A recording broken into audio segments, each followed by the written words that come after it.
waxa farxad weyn ah in aan munaasabaddan ka soo qayb galo xariba sharafeedka aynu ugu sameynay golaha deegaanka ee caasimadda Soomaaliland iyo golaha deegaanka magaalada Burco ee labada xisbi ee mucaaradka ka soo baxay waxa kaloo Ilaahay mahadiya in arrimuhu inoo soo urureen aynu maanta in hor fadhiyaan labadii musharax ee labada maayar aynu sharaxnay iyo labadii musharax aynu sharaxnay labada maayar xigeen waxaan u mahadnaqayaa dhammaan shacbiga reer Soomaaliland ee nabadda ku codeeyay ee isbeddelka u codeeyay waxa markaa isbeddelka ummaddu u codeysay dhalinyarada aynu maanta u sharaxayno maayarada iyo maayar xigeenka oo arkaysa intay da'doodu leegtahay waa isbeddelkii dhabta ahaa ee ummaddu u codeysay waxaan kaloo mahadnaqayaa institutionkii ama hay'addii qaranka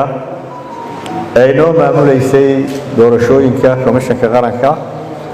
iyo ciidamada ammaanka iyagoo nabadgelyada ka shaqaynayay waxaa iyaduna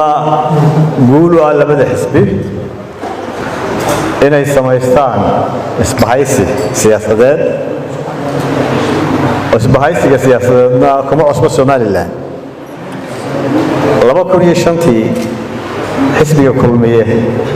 iyo xisbiga u cid baa samaystay isbahaysigaas ku soo baxay anigu inaan noqdo gudoomiyaha baarlamaanka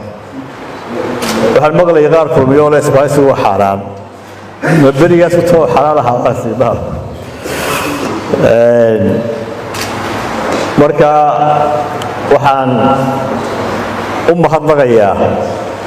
mudanayaashaas oo runtii iyaguna dee waqti badan iyo dadaal badan iyo tacab badan soo galay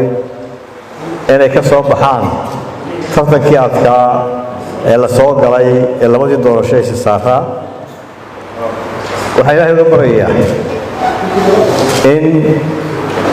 ay waajibkooda Ilaahay fududeeyo waajibkooda ay ka soo baxaan adeegga ummaddu uga baahan tahayna adeegga dhabta ah ummaddu u baahan tahay waa adeegga dowladaha hoose bixiyaan hadday caasimadda tahay iyo hadday Burco tahay iyo hadday magaalada kale intaba tahay marka dadku waxay idinka filayaan adeeg wanaagsan